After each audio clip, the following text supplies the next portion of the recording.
schools, taking away the rights of parents to make decisions about their own kids. Think about this.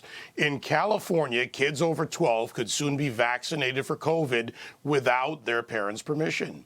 And in Virginia, right, Virginia, the homeschool battle, the battle for schools, the Fairfax County School District telling principals to suspend students who refuse to wear masks.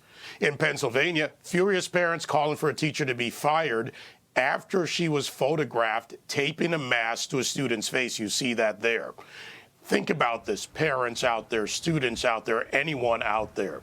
Not only force compliance, but in a society where touching and interaction between a teacher and student should not happen except in the classroom, in a teaching environment and teaching method. You have physical contact where a teacher is forcibly taping a mask to a student's face. Is that a violation of law? Could that be taken up by the parents in a civil manner against the school district? That's something I want to put out there for you to think about. Not only just state force compliance, but boots on the ground compliance soldiers that are doing this. Trace, go ahead.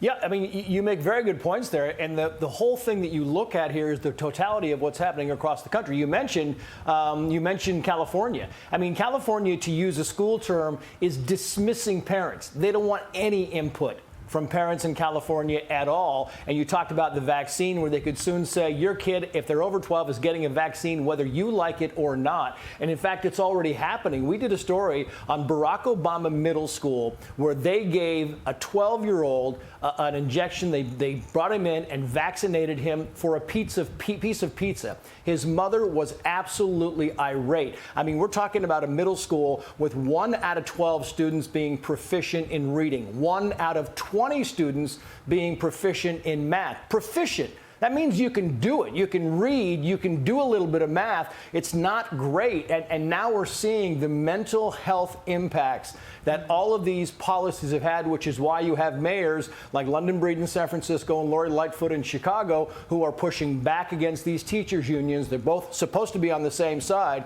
They realize how devastating mentally this has been to kids across the country. Yeah, you know, good point on the politicians, but Trace, I have a lack of trust in them. It could be survival as well. What's missing in all of this? Common sense. And here's Barry Weiss, the editor of Common Sense on Bill Maher, talking about COVID restrictions and that they're a moral crime against the youth. We were told, you get the vaccine. You get the vaccine and you get back to normal. And we haven't gotten back to normal. And it's ridiculous at this point. I know that so many of my liberal and progressive friends are with me on this, and they do not want to say it out loud because they are scared to be called anti-vax or to be called science denial or to be, smeared as a Trumper. You will realize, most importantly, that this is going to be remembered by the younger generation as a catastrophic moral crime. You know, Abby, fear is a great way to get compliance out of the young. Will it work?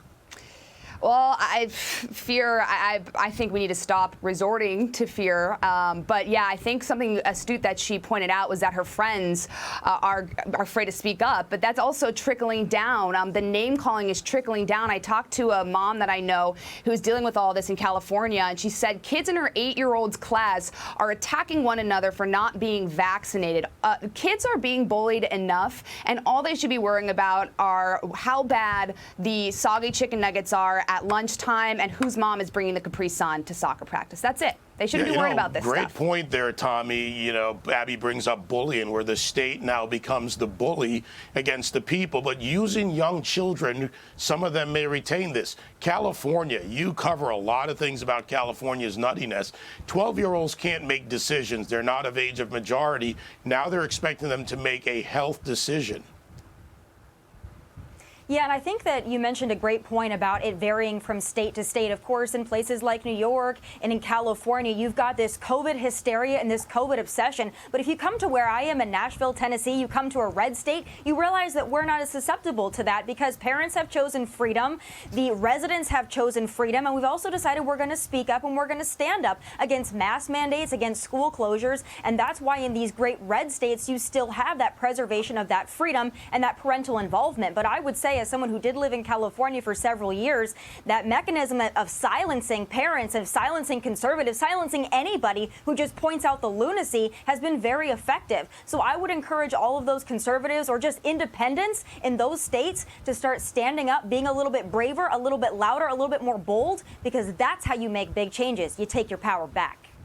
Yeah, they do, and we have to take it back again. Compliance. Hey, Sean Hannity here. Hey, click here to subscribe to Fox News YouTube page and catch our hottest interviews and most compelling analysis. You will not get it anywhere else.